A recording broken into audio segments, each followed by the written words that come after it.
Okay, so in today's video, we're going to be talking about Franken-Castle and, of course, how I think he will affect MCoC. Franken-Castle is the second champion I've had the ability to test on the beta since I got access to it, first being Dracula, and while Dracula was a big disappointment for me, I like Franken-Castle. I actually think this guy is pretty solid, which I'm very happy to have the ability to say. When I initially started playing him, I wasn't too fond of him, and then as I kept playing and learning exactly how to use his playstyle, I honestly started enjoying it a lot more. And I think this guy is gonna be pretty good. I do think that he is going to be a skill champ who will be pretty nice for some people who enjoy playing BGs. The hard thing that I think Franken-Castle is going to have to deal with is there are a lot of busted skill champs for Battlegrounds right now. Okoye, Crossbones, Lumitrix are the big ones. And so Franken-Castle has to kind of compete against those. And I don't think he's going to be better than any of those three, but I do think that he has a lot of stuff to bring to the table. And some of them, those three don't actually even do. There are going to be a couple matchups I show you in this video that Franken-Castle is objectively just going to be better for. And his playstyle, while I originally thought it was really awkward and wouldn't be good for BGs because sometimes you do want to take a hit or two, overall it really didn't end up feeling that bad once I got more used to it. And so I'm going to take 7 defenders on the test map, and some of them I'm going to finish with 90% health, and then the other ones, I eventually just started getting to close to full health. And the ones I started getting close to full health were the ones where I had a lot of practice with Franken-Castle at this point, and I started to understand the playstyle more. So the first defender we're going to start against is Quicksilver, and I'm showing this one mainly just as a let's see what the rotation looks like kind of defender. Because Quicksilver isn't making any impact on the meta defensively, but he's still a champ that you do have to have your brain turned on to be able to fight, and he's going to be a good showing of what Franken-Castle's kit does. And because of the fact that Quicksilver makes you fight a little bit awkwardly sometimes, I do enjoy fighting him to show that, okay, sometimes if a champ has a really rigid playstyle, they might not be good against Quicksilver, because Quicksilver is a really awkward champ to fight. But Franken-Castle's playstyle honestly isn't that awkward. It's a little bit weird at times, but it flows pretty well. And so basically with Franken-Castle, you're going to be getting to 2 bars while using heavy attacks along the way, and then you're going to get to drop a special 2 and then drop a special 1. You want to do these while you're unstoppable, because you are going to get these things called Berserk passives, which are going to increase your damage while unstoppable. So what we're going to do is just get to 2 bars with using some heavy attacks to placing some incinerates, and then we're going to be dropping the special 2 and the special 1 while unstoppable. So if you want to know how his unstoppable happens, he doesn't have an idle animation, and when he would start idling, he is just going to walk forward and get the unstoppable.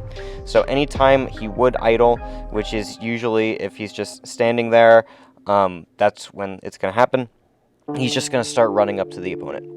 And then that also happens against the last hit of the opponent's special attacks, as you saw me use against Quicksilver. And then you're just going to start running up to the opponent like that. So let's just pause and talk about the rotation for a second. What you're going to do is use some heavy attacks. You want to have 4 incinerates once you go for your special 2. You get the incinerates from the heavy, of course. And then you're going to trigger the idle unstoppable, and then just hit the opponent with your special 2. You're going to refresh all the incinerates that way, and then place a lot more. And then you're just going to build up to 1 bar of power, and then drop it while unstoppable, again, just like you did with the SP2, and then pretty much any science champ is dead. And then some champs outside of the science class are still going to be dead, because he just does a crap ton of damage, honestly. That's one thing I also like about him a lot more than Dracula, is this guy has really good damage, and I didn't think Dracula did. So now we're going to see some matchups where his utility is going to shine a bit more, and he has this Crush passive. Basically, the Crush passive works is that after the first hit, on the second hit that you are unstoppable, then you're going to place an indefinite crush, and that's going to, of course, make it to where your opponent can't auto-block. And if you're wondering, okay, well, it's on the second hit, so isn't that bad for, like, fighting M.O.D.O.K or something? Because he could parry me on the first hit when he's gonna trigger the auto-block? Well, you would be wrong, because the fact that Franken-Castle actually goes stun immune when he is unstoppable. So you do not need to worry about getting parried, because obviously he would have parried me there if this was BGs, but Franken-Castle is going to be stun immune when he is unstoppable, so you do not need to worry about that. And then you just utilize the crush to just hit him while he would auto-block, and then he's going to go down. And of course, we're going to go fight High Evolutionary, another auto-blocking science champ, and show Franken-Castle for that. And basically for this one, I just like to do the walk up, light, medium, and then you'll get rid of his auto block. So we're just going to do that, and of course the crush means that I do not need to worry about the auto block at all. So High Evo isn't on the test map, so I'm fighting my rank 4 with a 6-star rank 2. I figured this would be pretty close to what it would look like in a BG setting. I'm not really sure, but either way, it's just better that you see at least what the playstyle looks like than the actual, like, what the score would be. So I'm going to drop a special 2 here, and then you also can see his combo meter going up a lot, and I don't remember exactly why it happens during his specials. I think it's because he's placing the withers on me, and when he places a non-damaging debuff, I get combo, but it also happens on the heavy attack too. And then there we do the special 1 burst, and then High Evo goes down just like that. So let's pause for a minute and talk about him versus the science class in general. So, of course, I fought 4 science champs there, but there are definitely some science defenders that I didn't fight in this video that actually do matter, like Photon and Spider-Woman. And to be honest, he's not good for those matchups. And that is kind of the downside I have with Franken-Castle, is those are probably the 2 best science defenders in the game, and he can't take them very well because he doesn't have any good evade control, and Photon just shutting off his willpower kind of just messes him up against her because of how his playstyle works. However, I personally like when some characters don't counter the entire class. I think it makes it better for broadening a roster and stuff, so I think that Franken-Castle being focused on, like, the auto block side of the science class is pretty nice, and some other characters like Okoye, who's not really meant to be an auto block counter, is going to be better against Spider-Woman and Photon, which of course Okoye can take High Evo and M.O.D.O.K too, because she's kind of busted. She's a really broken champ. But I really like that Franken-Castle is at least focusing on something different, and as we get more science defenders in the future, probably some that are going to have auto block, then obviously that's going to matter for Franken-Castle more.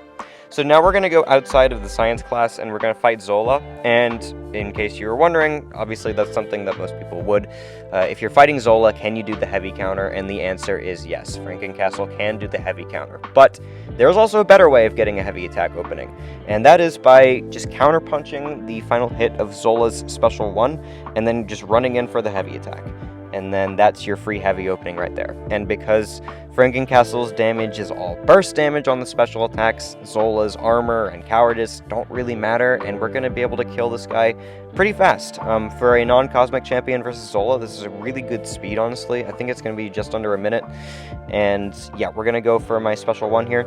And I do have the rage debuff giving me the willpower healing, which is good for the chip damage I took. And then as you can see, he's going to drop a special 1 here, and then after that, he's just going to die. So I'm going to go for my special 1, and we finished the fight at 97%, and Zola was honestly really easy. So we can do the heavy counter, and we can punish his special 1s, and yeah, Franken-Castle is a really, really good Zola counter, I think. One of the few good Zola counters in the skill class. There are not many skills that do Zola very well. So now we're going to go fight Red Skull, and this one I'm just going to get my heavy attacks off by letting Red Skull hit me, which of course I'm going to take some damage from it, but I'm also getting the rage debuff, which is going to give me the willpower, and you're going to see at the end I'm pretty healthy, so I can say that eating hits with Franken-Castle really isn't the end of the world. You do not want to eat too many hits, of course, but that rage debuff is going to top off most of the health you would lose, and it ends up not being too big a deal. You're also not losing your combo meter when you take a hit while unstoppable, which in most scenarios doesn't matter, but in some, obviously having the combo meter is very important, so it ended up not being a bad thing after all. And then we're just going to go for the special 1 there, and Red Skull is dead. I'm going to pause for a minute to talk about one little piece of utility that he has. So in his SIG ability, which I can't show on the beta because the text is all bugged right now and it's just code, he is going to have an ability where he gets energy penetration when the opponent is incinerated, and what energy penetration does is it's going to bypass a portion of energy resistance, in which case for Franken-Castle it's going to scale based off of the SIG level, but because of the fact that Red Skull gets a lot of energy resist from his armors, you might think this matchup isn't that good, but if your Franken-Castle is awakened, he is going to be ignoring a significant portion of Red Skull's energy resist, which is pretty awesome. And I'm only using a SIG 20 in this video, so that's the damage of a low SIG Franken-Castle, and not even a SIG 200 when he'd be ignoring the energy resistance further. Anyway, now we're gonna go fight Nico, and I'm fighting Nico mainly because Franken-Castle's a poison immune, and that's kind of why he works for Nico, because you just need a poison immune mainly to fight Nico. Obviously, she still has some threats, and me ignoring the halt isn't helping anything, because I forgot that the halt was there, so I didn't have the ability to go unstoppable.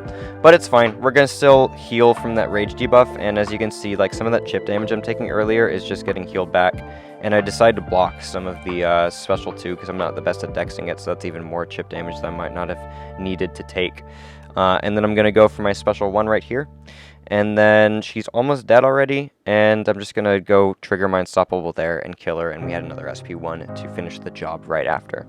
So those are all the defenders I feel like showing you for Franken-Castle. Now we can talk about a bit of his relevance, and I'll go ahead and talk about War first.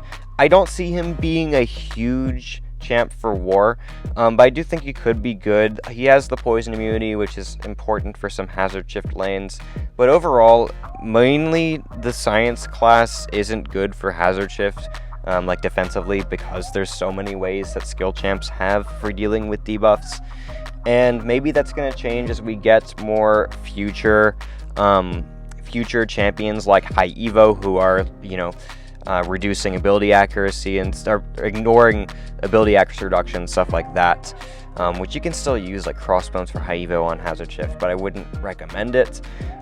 Whereas like if High Evo's on poison hazard shift, I think that Franken-Castle would be a good send for it.